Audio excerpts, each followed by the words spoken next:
Moe sends letter to Carney outlining 10 priorities. REGINA. Premier Scott Moe has released the contents of a letter he sent to Prime Minister Mark Carney outlining policy priorities he wanted to see from the federal government. On social media, Moe said the following: "I have written to PM at Mark Carney outlining our Strong Saskatchewan, Strong Canada plan. 10 key policy changes the federal government must make to reset Ottawa's relationship with Saskatchewan.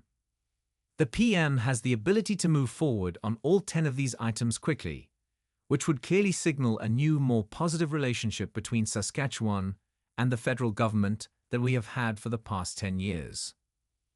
A stronger Saskatchewan means a stronger Canada, and all of these changes will be positive for both our province and our country."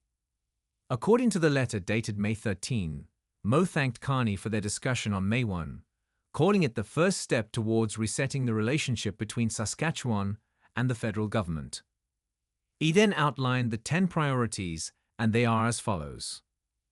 Immediately begin negotiations with China to remove Chinese tariffs on Canadian agri-food products. Strengthen the criminal code through bail reform and the introduction of stronger penalties to fight against new street drugs. Stop attempting to collect the federal carbon tax on home heating from Saskatchewan to be in line with recent full removal of the consumer carbon tax. Transfer responsibility for the output-based pricing systems for heavy metals to the provinces to ensure measures consider each province's unique industrial structure, economic realities, and trade exposure. Repeal the unachievable and unaffordable clean electricity regulations, and extend the life of coal power plants to provide affordable and reliable baseload power to Saskatchewan residents. Repeal the oil and gas emissions cap to create investment certainty and secure the supply of Canadian energy products, some of the most sustainable in the world. Build trade and economic corridors across the country and remove legislation that impacts the movement of Western Canadian goods to effectively and efficiently get our goods to domestic and national markets.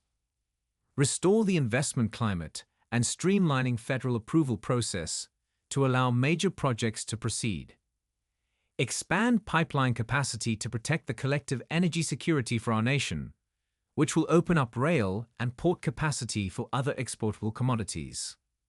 Fundamentally reform the Impact Assessment Act, cutting red tape and streamlining the process to avoid duplication and infringement into provincial jurisdiction.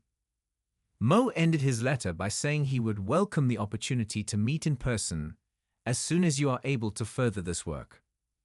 The letter to Prime Minister Carney comes immediately after the swearing-in of the new federal cabinet. Moe's letter was made public with just one day left in the spring sitting of the legislature, with the session set to wrap up May 15. Moe is also set to welcome Carney and the other First Ministers for a meeting to be held in Saskatoon June 2.